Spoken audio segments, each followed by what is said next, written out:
What if I told you that the most powerful military machine in human history just failed at something it claimed was a complete success? What if the real reason wasn't Iranian defenses, underground bunkers, or technical failures, but something far more fundamental about how power actually works in the modern world? Ladies and gentlemen, 3 weeks ago, President Trump stood before the world and declared that Iran's nuclear program had been completely and totally obliterated. Defense Secretary Pete Hegseth called it an overwhelming success. The media showed us satellite images of massive destruction. Everything looked like a decisive victory. But today, you're not just going to hear about airstrikes and nuclear facilities. You're going to discover why even superpowers can fail when they fundamentally misunderstand the game they're actually playing. This isn't about military technology or intelligence failures.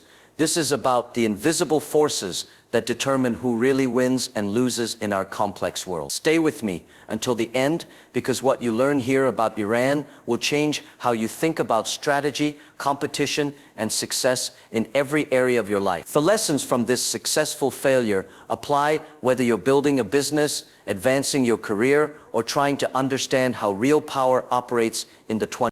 The official story: total obliteration. Let me start with what they told you happened. On June 21st, 2025, the United States launched what they called Operation Midnight Hammer, a coordinated strike against 3 of Iran's most critical nuclear facilities: Fordow, Natanz, and Isfahan. The operation involved B-2 stealth bombers, dropping 14 30,000-pound massive ordnance penetrator bombs, the most powerful bunker busters in the American arsenal. These weapons are specifically designed to penetrate deep underground facilities. And Fordow, buried almost 300 feet inside a mountain, was considered the ultimate test. Trump's announcement was confident and absolute. Iran's key nuclear enrichment facilities have been completely and totally obliterated. He stood in the White House, flanked by his top officials, projecting the image of decisive American power. The mission, he said, was a spectacular military success. The media coverage reinforced this narrative. Satellite images showed massive craters where facilities once stood.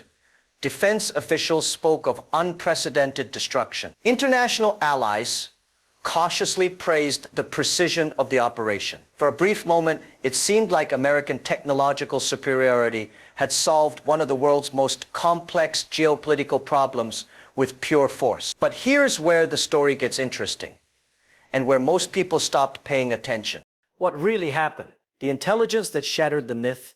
Within 48 hours of Trump's victory speech, a classified Defense Intelligence Agency report began circulating through the Pentagon. The conclusion was stark and embarrassing. The strikes had only set back Iran's nuclear program by a few months, not the decades that had been claimed. According to 7 sources briefed on this assessment, the core components of Iran's nuclear program remained intact. The centrifuges, the heart of uranium enrichment, were largely undamaged. Most critically, Iran's stockpile of enriched uranium had not been destroyed. Now pause for a moment and think about this. The most powerful military in human history, using the most advanced weapons ever created, striking targets they had been planning to hit for years. And the fundamental objective was not achieved. But here's what makes this even more revealing. Intelligence sources suggest that Iran had moved significant quantities of enriched uranium out of the targeted facilities before the strikes occurred. This wasn't luck or coincidence. This was preparation. Jeffrey Lewis, a weapons expert who analyzed commercial satellite imagery of the strike sites, put it bluntly: at the end of the day, there are some really important things that haven't been hit. If this ends here, it's a really incomplete strike. The satellite images that looked so impressive to the public showed surface damage and destroyed buildings. But nuclear programs aren't just about buildings. They're about knowledge, materials, and distributed capabilities that can't be eliminated with bombs. The first fatal miscalculation: fighting yesterday's war. This brings us to the first fundamental reason why the strike failed. And it's a principle that applies far beyond military strategy. Trump and his advisors were fighting yesterday's war with yesterday's assumption. The American approach was based on a 20th century understanding of how to destroy an adversary's capabilities, identify the critical facilities, drop enough explosives to level them, and declare victory. This worked against Iraq's nuclear program in 1981. It worked against Syria's reactor in 2007. But Iran in 2025 was playing by completely different rules. Iran had spent decades studying every previous attack on nuclear facilities. They understood that the greatest vulnerability wasn't their buildings, it was their assumption that buildings mattered most. So they adapted. Think about this principle in your own context. How many times have you seen businesses fail because they kept using strategies that worked in the past? How many careers have stalled because people assumed that what made them successful before would continue to work? Iran's nuclear program had evolved into something distributed, redundant, and resilient. Critical materials were mobile, key knowledge was dispersed among hundreds of scientists, alternative facilities were prepared. The program had become anti-fragile, designed to survive and rebuild quickly after any attack. The Americans, meanwhile, were still thinking in terms of decisive strikes against fixed targets. They were playing checkers while Iran was playing chess. The second fatal miscalculation, misunderstanding the real game. But the deeper failure was even more fundamental. The Trump administration misunderstood what this conflict was actually about. They thought they were fighting a war against Iran's nuclear capabilities. Iran understood they were fighting a war for legitimacy, sovereignty, and regional influence. From Iran's perspective, the nuclear program was never just about building weapons. It was about building respect. It was about forcing the world to take Iran seriously as a regional power. It was about demonstrating that even under maximum pressure, Iran could not be forced to surrender its strategic ambitions. This is why Iran's response to the strikes was so revealing. Instead of desperately trying to hide the damage or rush to rebuild, Iranian officials actually confirmed that their facilities had been hit. They acknowledged the destruction openly. Why? Because surviving an American attack, even a devastating one, was itself a victory. Supreme Leader Ayatollah Khamenei's first speech after the strikes captured this perfectly. This is not about our nuclear program. This is about Iran surrendering, and it will never happen. Now, let me ask you something. In your own competitive environments, whether business, career, or personal relationships, how often have you seen someone win by changing the definition of victory itself? Iran had redefined success. For them, proving they could absorb America's best shot and still stand was more valuable than protecting any particular facility. They had turned their vulnerability into a demonstration of strength. The third fatal miscalculation, the economics of asymmetric competition. The third reason the strike failed reveals something profound about how competition works in the modern world. The United States spent an estimated $2.7 billion on Operation Midnight Hammer. That's just the direct costs of the bombs, fuel, and operational expenses, not counting the years of intelligence gathering and planning. Iran's counter-strategy cost a fraction of that amount. Moving uranium stockpiles requires trucks and secure facilities, not billion-dollar weapon systems. Distributing knowledge among scientists costs almost nothing. Building redundant capabilities is expensive initially, but incredibly cost-effective over time. This is asymmetric competition at its finest. Iran didn't try to match American capabilities. They made American capabilities less relevant by changing the nature of the competition. I want you to really think about this principle because it applies everywhere. In business, the most successful companies often aren't those with the biggest budgets. They're the ones that make their competitors' advantages irrelevant. Netflix didn't beat Blockbuster by building better video stores. Uber didn't defeat taxis by buying more cars. Iran applied this same logic to geopolitical competition. They couldn't build better bunkers than America could build bunker-busting bombs. So they made bunkers less important by making their program less dependent on any particular facility. The economic mathematics of this approach are devastating for the attacker. Every $1 billion America spends on weapon systems can be countered by millions of dollars in defensive adaptation. Over time, this creates an unsustainable cost structure for the supposedly superior force. The information war, Iran's hidden victory. But perhaps the most sophisticated aspect of Iran's strategy was how they handled the information dimension of this conflict. While American officials were declaring total victory, Iran was quietly shaping a very different narrative. They didn't deny that significant damage had occurred. They didn't claim the attacks had failed. Instead, they positioned themselves as a nation that had absorbed the full force of American military power and was still standing, still defiant, still capable of pursuing their strategic objectives. This narrative proved incredibly powerful across the Middle East and the developing world. The image of Iran surviving an American attack resonated with populations who see their own countries as vulnerable to Western pressure. Meanwhile, the gap between American claims of total obliteration and the reality of limited long-term damage began to undermine American credibility. When Trump's own intelligence agencies contradicted his victory statements, it created exactly the kind of confusion and doubt that benefits the weaker party in any conflict.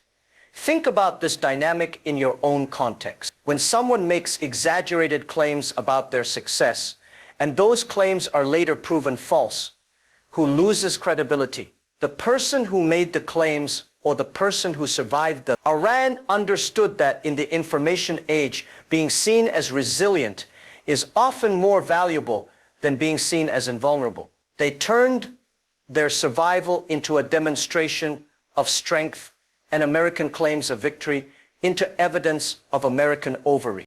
The strategic patience advantage.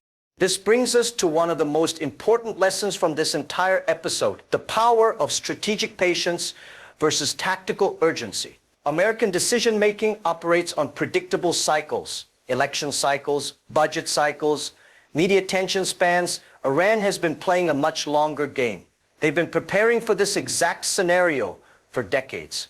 Every previous threat, every round of sanctions, every intelligence operation taught them something valuable about American capabilities and limitations. When the attack finally came, Iran was ready not just materially, but psychologically. They had planned for this moment and positioned it as a test of their national resolve rather than a potential catastrophe.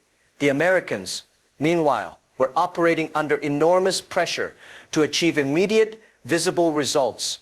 The strike had to look successful for domestic political reasons. It had to justify years of escalating rhetoric. It had to solve the Iran problem once and for all. This mismatch in time horizons created a fundamental strategic disadvantage for the supposedly stronger party. Iran could afford to absorb damage and rebuild over time. America needed decisive results immediately. In your own competitive situations, ask yourself, are you optimizing for immediate results or long-term positioning?